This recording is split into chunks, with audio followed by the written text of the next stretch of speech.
Bonjour à tous, merci Pébrezzo, j'espère que vous allez bien. Bienvenue dans notre émission La face cachée de plus non des invités. Et oui, cette émission a été financée par TapTapSend. N'oubliez pas d'utiliser mon code promo LEXCES qui est disponible encore pour tous vos transferts d'argent de l'Europe à l'Afrique, des États-Unis, du Canada aussi vers l'Afrique. Avec mon code promo, vous gagnez 5 € si vous envoyez de l'Europe et 10 $ si vous envoyez des États-Unis ou du Canada. Aujourd'hui, notre émission va être sublime, notre émission va être magnifique parce que mes invités sont des personnes magnifiques. On va parler de la direction artistique. Je vous laisse découvrir qui ils sont et puis on va discuter. À toutes. Émission de Huawei.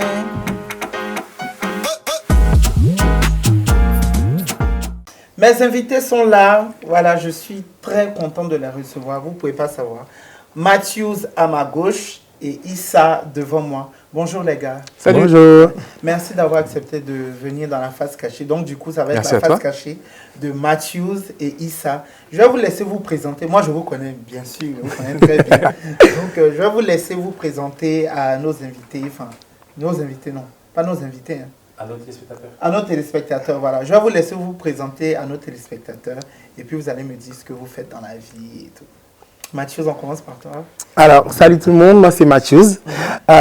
Pour faire simple, moi je dirais que je suis un artiste 360. Je m'explique. Je fais de la danse, de la direction artistique, du stylisme et de la musique. Et voilà, pour résumer, ouais, je dirais vraiment que je suis un artiste 360. Ouais. Exactement. Issa. Alors moi c'est Issa, j'ai 31 ans et un peu comme Matthews, moi je travaille sur tout ce qui est visuel.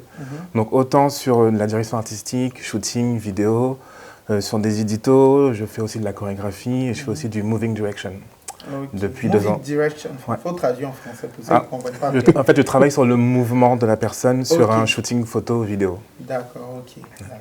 D'accord. Tu as évoqué la direction artistique. Exactement. D'ailleurs, c'est le thème de notre émission. Exact. Moi, je sais ce que c'est la direction artistique, mais concrètement, dites avec les mots simples pour que ceux qui ne connaissent pas la direction artistique. C'est vrai qu'il y a des personnes qui ont déjà entendu le mot directeur ou directrice artistique, mais ils ne savent pas ce que c'est. C'est quoi la direction artistique avec vos propres mots, Mathieu? Moi, je dirais que pour moi, la direction artistique, comme son nom l'indique, c'est la direction de l'art, pour moi. La direction de l'art. Comment diriger l'art. Ok. Je rejoins Mathieu sur la définition de direction artistique. En fait, c'est juste mettre en image des visuels. Okay. Dans les grandes lignes. Ouais. C'est hyper large après comme métier en vrai. Ok, d'accord. Mais mettre des images en visuel, mais sur tous les supports, enfin les formes en fait, que ce soit au niveau de la photographie, exactement, que ce soit au niveau des vidéos, que ce soit au niveau par exemple ça peut être du son. Ok, tout ça. Ok. Donc direction artistique, c'est pas que image en fait, non, visuelle, il y a aussi audio. Exactement. Directeur artistique. Audio. Ouais, c'est vraiment une vision globale de ce qu'on appelle l'artistique. Ça veut dire qu'on peut gérer de la bande son aux cheveux, au maquillage. Vraiment, c'est tout. Ouais, c'est vraiment tout ça. C'est ça. Ouais, c'est vraiment tout ça. Englobe l'image en fait. Exactement. Ouais. Ok. Mais comment vous êtes arrivé au métier de directeur artistique, par exemple? Quand est-ce que ça a commencé? C'est parti de quoi et tout?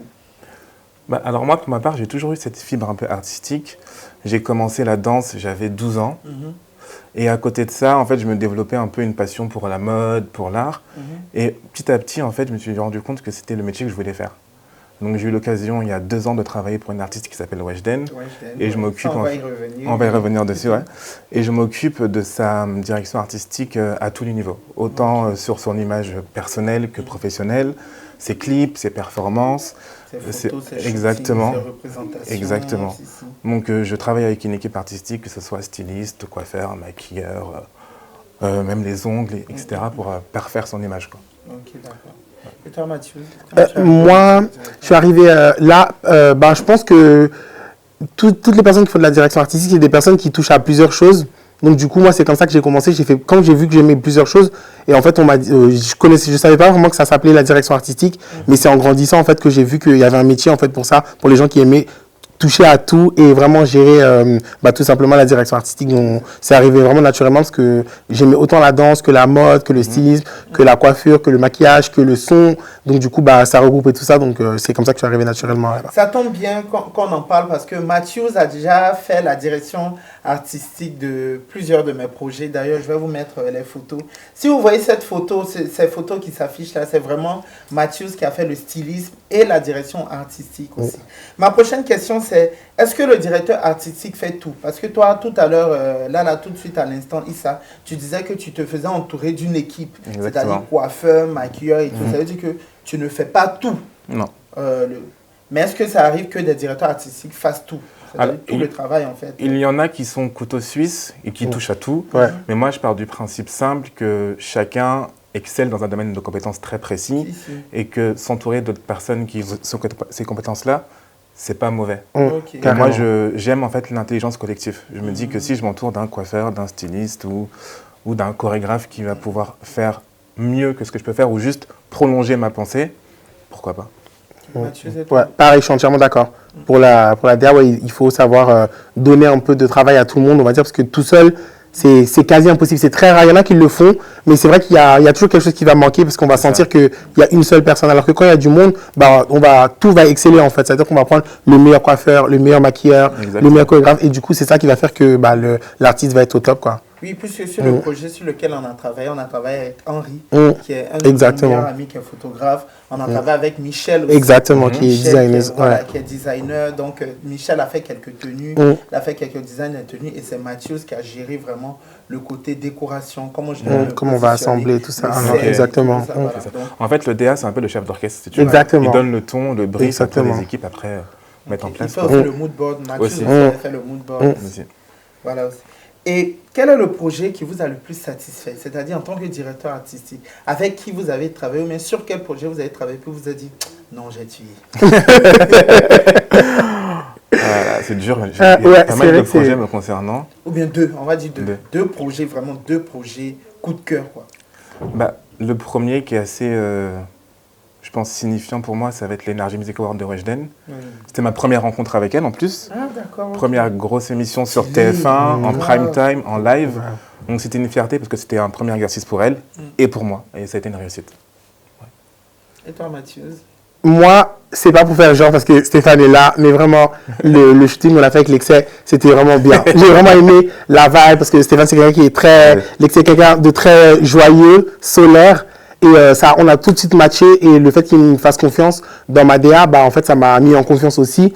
Et le résultat est là, ça ment pas, ça tue. En tout cas, ça ment pas, ça tue. Bon, on va dire, un autre projet, à part moi, peut-être, tu as déjà travaillé forcément avec quelqu'un où tu te dis... Oui, j'ai travaillé avec une chanteuse qui s'appelle Anne Shirley, que je considère comme ma fille. Elle m'appelle papa, je l'appelle ma fille. Et du coup, elle avait fait, en fait... un clip et aussi des photos et du coup j'ai fait la DA dessus et franchement j'aime beaucoup le résultat parce qu'en fait j'avais une image en fait d'elle dans ma tête et la voir en fait en vrai ça m'a vraiment fait super plaisir, surtout que je la connais en plus très personnellement. Du coup c'était pour moi une grande satisfaction de travailler avec elle. On se connaissait depuis longtemps mais on n'avait jamais travaillé ensemble sur de la DA, donc du coup l'aider sur ça m'a beaucoup fait plaisir moi. Quel est le projet qui vous a le plus déçu? C'est-à-dire, on ne va pas mentionner les personnes, on va pas faire nos chippies ici, mais quel est le projet où vous avez dit, franchement, même si on me donne des millions d'euros, je n'ai pas commencé. Ou bien qu'est-ce qui s'est passé? Ou bien, forcément, il y a eu des situations atténuantes. Je pense que vous avez donné peut-être le meilleur de vous-même, mais le résultat n'a pas, ou bien la façon dont ça s'est passé, ça ne vous a pas donné envie de retravailler de cette façon. Dans le mood board, ça ne correspondait pas à ce que je voulais en réel. En fait, c'était pas assez qualitatif. Mais après, j'avais une bonne équipe, donc en soi, c'est peut-être moi qui suis peut-être un peu trop perfectionniste. Et du coup, j'ai donné une seconde chance à cette équipe-là pour faire un autre projet. Et pour le coup, ça a été un succès, j'en suis fier. C'est-à-dire que tu as modifié le mood board ou tu as modifié quelques... Je suis reparti à zéro complètement. Ah d'accord, ouais. Tu as tout refait? Tout refait. Ok, d'accord. Ouais. Avec un casting différent, le même vidéaste. Et là, pour le coup, je suis assez satisfait de ce projet, qui s'appelle Mise à nu et qui est dispo sur ma page Instagram. Ok, et toi Mathieu? Moi, je dirais c'est quand est-ce que j'ai bossé pour une marque dont je tairai le nom, qui m'ont donné... On va venir nous ils m'ont donné en fait la direction artistique. Et en fait, ils avaient toujours quelque chose à redire sur ma façon de travailler. Moi, j'avais toute mon équipe, par exemple, et ils se permettaient de dire à la coiffeuse, non, c'est pas très bien fait. En fait, ils avaient surtout une mauvaise façon de dire qu'ils aimaient pas. Ouais. Et du coup, et tout le monde était un peu frustré dans son travail. Du coup, moi, j'ai coupé court, j'ai dit stop, j'ai dit stop. J'ai récupéré toutes mes affaires, toute ma team, et on est parti. Let's go. Ouais, moi, c'est ce que j'ai dit. J'ai préféré faire ça que de si travailler. Déjà, le directeur artistique, il fait déjà un mood board, il fait son équipe. Ça veut dire que vous avez déjà validé. Exactement, tout a été validé. Sur le set qu'on veut. Ouais, c'est pas ça. Non, on veut une autre couleur. Non, on veut. Et en plus, c'était des choses vraiment. Si on parlait genre en termes de couleur, pour faire simple, si c'était quelque chose qui était orange, au final, ils veulent du bleu, alors que moi, j'ai ramené que des choses orange. Donc, du coup, ils me disaient, en fait, non, c'est pas très pro. Je dis, non, c'est vous qui êtes pas pro. En fait, tout le monde se jetait des pierres. J'ai dit, attendez, on va stopper tout ça. Moi, j'ai pris toute mon équipe. Je suis parti, on avait déjà signé le contrat et tout. Ils ont dit, ouais, ils pouvaient entre parenthèses m'attaquer, mais moi, j'ai dit, moi, entre ma santé mentale et l'argent, là, mon choix, il est très vite fait. J'ai pris toute mon équipe et on est parti. C'est mieux. Et est-ce que le directeur artistique, il gagne bien sa vie? C'est-à-dire sur des contrats, sur des propositions de travail. Est-ce que aujourd'hui, le directeur artistique, voilà, il va bien toucher un vrai cachet sur telle ou telle prestation, ou ça dépend vraiment des personnes? Après, je pense que ça dépend des opportunités et du profil que tu as. Il y a des périodes où tout va s'enchaîner, donc ça va être très fructueux, ou à l'inverse, ça va être un peu plus compliqué. Vu qu'on est, je pense, comme toi, on est en freelance, tu vois, on est auto-entrepreneur. Ouais.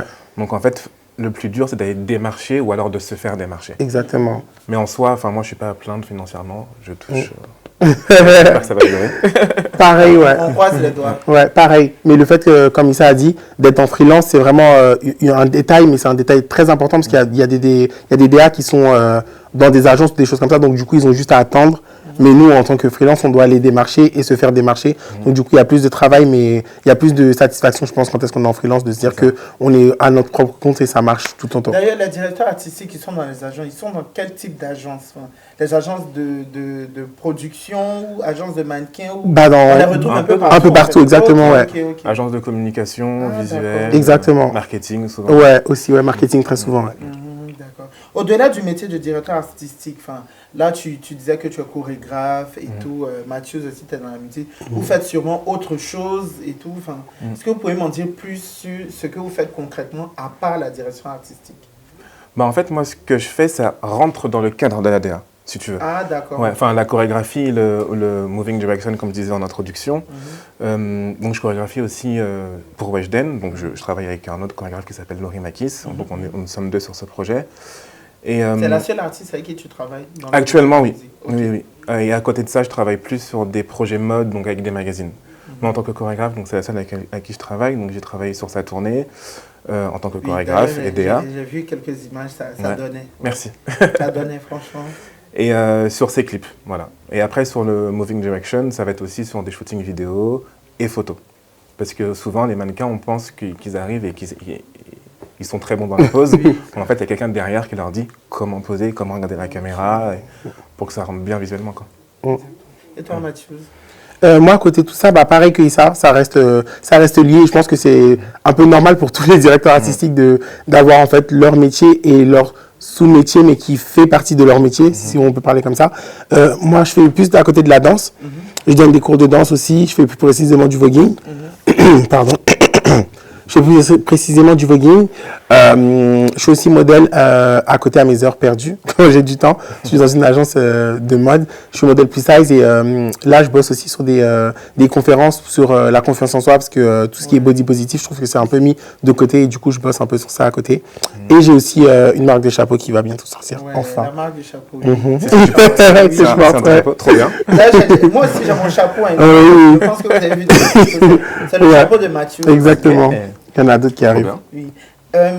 Là, c'est une question, c'est vraiment la question bonus, je vais dire. Quelle est la personne dont vous rêvez de faire la direction artistique? C'est qui? Toi, Issa, si on te dit, si tu dois faire la direction artistique de cette personne, ça va être qui?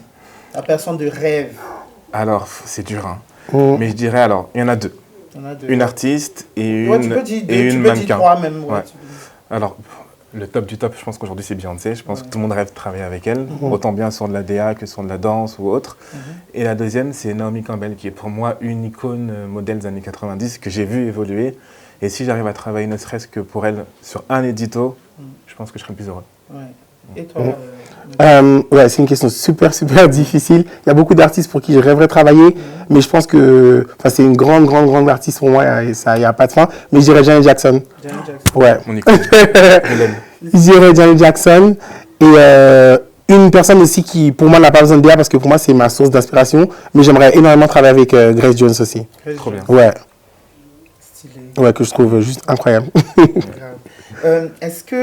Quel est le mot, enfin, ça va être, l'émission touche à sa fin, hein, le mot de fin pour toutes les personnes qui aimeraient être directeurs artistiques? Quel conseil donneriez-vous à vos frères ou à vos sœurs dans la communauté africaine qui, voilà, aimeraient commencer ce métier, exercer ce métier de directeur artistique? Bah alors pour faire simple, le conseil que je donnerais à une personne qui veut se lancer en tant que DA, c'est d'être humble. L'humilité, c'est très important dans ce genre de métier. Et de deux, bien savoir s'entourer. Et de bien choisir les projets dans lesquels on travaille. Il ne faut pas aller chercher l'appât du gain. Je pense qu'il faut surtout chercher la satisfaction. J'aurais vraiment dit quasiment la même chose, de s'entourer surtout d'une bonne team. N'allez pas forcément chercher les superstars dans chaque domaine. Exactement. Prenez des gens peut-être des fois qui débutent mais qui vont être passionnés par ce qu'ils font.